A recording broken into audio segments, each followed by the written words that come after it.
Hi hello, நான் உங்கள் மகேஸ்வரி. உன்னை கண்ட நாள் முதல் அத்தியாயம் 12.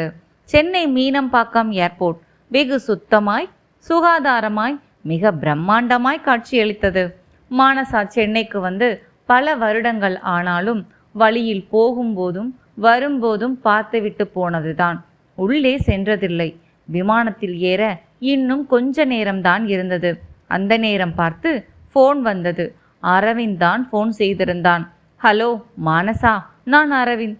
மணி 10 இன்னும் வேலையில் சேரவில்லையே, மறந்து போனதா மானசா எனவும், hello sir, good morning sir, sorry sir, நான் இன்னும் கொஞ்ச நேரத்தில் ஃபோன் செய்யணும்னு நினச்சேன், அதுக்குள்ளே நீங்கள் செஞ்சிட்டீங்க என்றவளிடம், மணி என்னாச்சு, ஏன் இன்னும் வரவில்லை, லேட் ஆகுமா மானசா, எங்கே இருக்கீங்க என்றான்.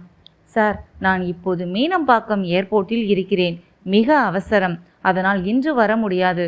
இன்னும் 10 நாட்கள் அவகாசம் தர முடியுமா சார், ப்ளீஸ் சார் என கெஞ்சலோடு கேட்கவும், ஏன், சொந்தக்காரங்களுக்கு உடம்பு முடியலை சார், உடனே புறப்படுறோம் சார். யாருக்கு, என்ன சார், அது எங்க பர்சனல் என்றவளின் குரல் கடுமையானது. பின் அனுமதி கிடைக்குமா சார் என்று தன்மையுடன் கேட்கவும், ஓகே மானசா, ஒரு 10 நாள் சமாளித்துக் கொள்கிறோம், சொன்னபடி வந்து சேர வேண்டும் மானசா, இல்லைன்னா ஒர்க்கு பெண்டிங் ஆயிடும், வேற நபரை செலக்ட் செய்யும்படி ஆகும், ஓகேவா, போனதும் திரும்பி விடுவோம் சார், கட்டாயம், அதனால் நீங்கள் வேற நபரை செலக்ட் செய்யும்படியான அவசியமே வராது சார் என்று தீர்க்கமாய் சொல்ல, அந்த பதில் அவனுக்கு திருப்தியை தர பாய் சொல்லி ஃபோனை அணைத்தான் அரவிந்த். முதல் விமான பயணம். மானசாவின் நெஞ்சில் பட்டாம்பூச்சிகள் பறந்தது. ஆனால் விமானம் ஜிவ்வென்று உயரே பறக்க வயிற்றில் பயப்பந்து உருண்டது. தாயை பிடித்து கொண்டாள். சீதாவிற்கு விமான பயணம் புதிதில்லை. இளவயதில் நிறைய முறை விமானம் ஏறியிருக்கிறாள். விமானம் சிங்கப்பூரில் தரையிறங்கியதும் கார் ரெடியா இருந்தது. அதில் ஏறி ஹாஸ்பிட்டல் வந்தனர். மானசா கண்களை விரித்து சிங்கப்பூரின் அழகை ரசித்தாள். வானை தொட பெரும் முயற்சி செய்து கொண்டிருந்த கட்டடங்களை கண்டு பிரமித்தாள். தன் சொந்த பந்தங்களை காணப்போகும் மகிழ்ச்சியில் சீதாவின் கண்கள் பொங்கியது. சொந்த பந்தமின்றி தனியே ஒரு பாலைவன வாழ்க்கை வாழ்ந்த மானசா 2 தாத்தாக்களையும் மாமன்களையும் அத்தைகளையும் பெரிய மாமன் மகன் ரிஷியையும் தன் மனம் கவர்ந்த இதயத்தில் குடி வைத்திருக்கும் பிரபாஸையும் காணப்போகும் பொன்னான தருணத்தை எதிர்பார்த்து ஏக்கத்துடன் லிஃப்டில் பயணித்தாள். மிக பிரம்மாண்டமான புகழ்பெற்ற மருத்துவமனையாம் அது. டிரைவர் சொன்னான். 4வது மாடியில் இறங்கி வராண்டாவில் நடந்தனர். ஒரு அறையின் முன் கிடந்த நாற்காலியில் 2 பெரியவர்கள் அமர்ந்திருந்தனர். சீதா ஓடிப்போய் அப்பா என்று கண்ணீர் விட்டு தந்தை நடராஜனின் காலில் விழ, அவளை பெற்ற கல் நெஞ்சர் வேறு புறம் திருப்பி காலை இழுத்து கொண்டார். மானசாவும் தாயோடு சேர்ந்து உடைந்து போனாள்.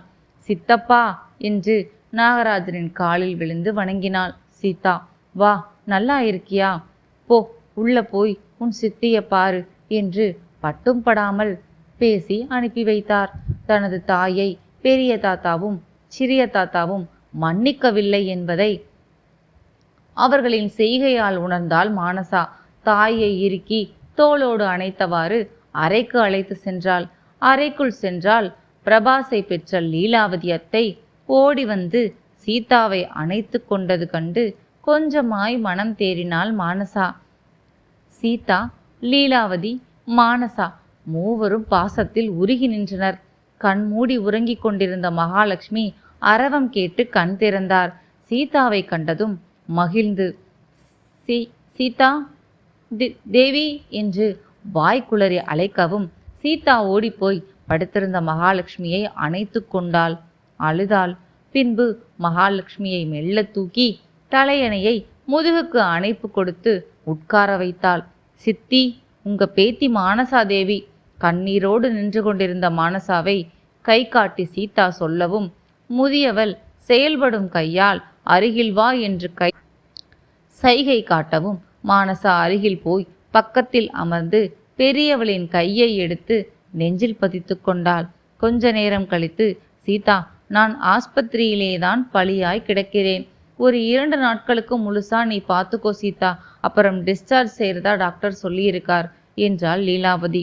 சீதாவை அங்கே விட்டுவிட்டு லீலாவும் நடராஜனும் சென்று விட்டனர். நாகராஜன் அங்கேயே இருந்தார். இரவு வேலை முடிந்து அசோகனும் ஹரிச்சந்திரனும் வந்தனர். அசோகன் சித்தியை மட்டும் பார்த்தார். நலம் விசாரித்தார். சீதாவின் பக்கம் திரும்பி கூட பார்க்கவில்லை. முகம் கடுகடுவென கடுவன் பூனையை கணக்காய் இருந்தது. ஹரிச்சந்திரன் இருவரிடமும் பேசவில்லை. ஆனால் பாசம் பொங்க விழிகளை விரித்து பார்த்தான். அண்ணன் முன்பு சீதாவிடம் பேசுவதா கூடாதா என புரியவில்லை. பேசினால் எங்கே அண்ணன் கோபம் கொள்வாரோ என்று பார்வையோடு நிறுத்தி கொண்டார். பெரிய மாமன் யார், சின்ன மாமன் யார் என தெரியாமல் விழித்தபடி நின்றிருந்தாள் மானசா. அவர்கள் கொஞ்ச நேரத்தில் வெளியேறினர். அம்மா, இதில் யார் அசோகன், யார் ஹரிச்சந்திரன் என்று தாயிடம் நினைத்ததை கேட்டுவிட்டாள். ஏய் மானசா, வாய் மேல போட்டண்ணா, எப்படி என் அண்ணன்களை மரியாதை இல்லாமல் பேரை சொல்லுவ என்றவள். வெள்ளை சட்டை போட்டவர் அசோகன் மாமா, நீல சட்டை போட்டவர் ஹரிச்சந்திரன் மாமா. அண்ணன் மேல ரொம்பத்தான் பாசம் பொத்துக்கிட்டு வலியுதோ? 2 பேரும் ஒரு வார்த்தை எப்படிமா இருக்கேன்னு கேட்கல. இதுல ஒருத்தர் உன் முகத்தையோ என் முகத்தையோ திரும்பி கூட பார்க்கவில்லை. ஆனால் நீ மட்டும் அண்ணன்களுக்கு கொடுக்க வேண்டிய மரியாதையை கொடுத்து விடு. அப்படி என்னதாமா நீ பெரிய தப்பு செய்த? காதலிக்கிறது குற்றமா? காதலிச்சவனை மணந்துக்க வீட்டை விட்டு வெளியேறினது பெரிய குற்றமா என்று மானசா தாயிற்கு பரிந்து கொண்டு கேட்கவும், சீதாவோ, காதலிக்கிறது குற்றமில்லை, காதலித்தவனை கைப்பிடிக்க வெளியேறுவதும் குற்றமில்லை.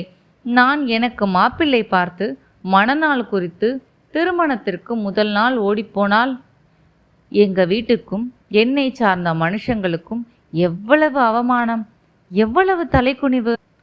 எனக்கு அப்போ விவரம் போதல மானசா. எனக்கு அண்ணன்க மேலே இருந்த பயத்தால் மாப்பிள்ளையை காட்டி முடிவு செய்த போது என் விருப்பத்தை சொல்லவில்லை. விறுவிறுன்னு தங்கு தடை இல்லாம எல்லாம் முடிந்து முடிவாகி போனது. அதுவரைக்கும் ஊமை போல நல்லவளா இருந்து விட்டு திருமணத்திற்கு முதல் நாள் இப்படி ஒரு இழிவை செய்தால் யார்தான் மன்னிப்பா? ஆனாலும் உங்க அண்ணன்களை விட்டு கொடுக்காதீங்க என மானசா கூறவும், அண்ணன்களையோ அப்பா சித்தப்பாவையோ குறை சொல்லக்கூடாது.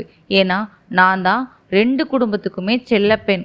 எல்லோரும் என் மேல் போட்டி போட்டு கொண்டு அன்பையும் பாசத்தையும் மட்டும் வைக்கவில்லை, அவர்கள் உயிரையே என் மீது வச்சிருந்தாங்க மானசா. சீதா தாங்க முடியாமல் அளவும், அம்மா அழாதீங்கம்மா, இனி எல்லாம் சரியா போகும், எனக்குள்ளே தோணுதுமா, கவலைப்படாத, நம்ம இந்த குடும்பம் இதுக்கு பிறகு ஏத்துக்கும்னு உள் மனசு சொல்லுதுமா. மானசா நம்பிக்கையோடு சொன்னாள்.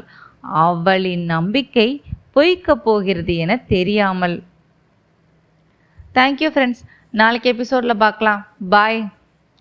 ஸ்டோரி பிடிச்சிருந்தால் லைக் போடுங்க, சப்ஸ்கிரைப் பண்ணுங்கள்.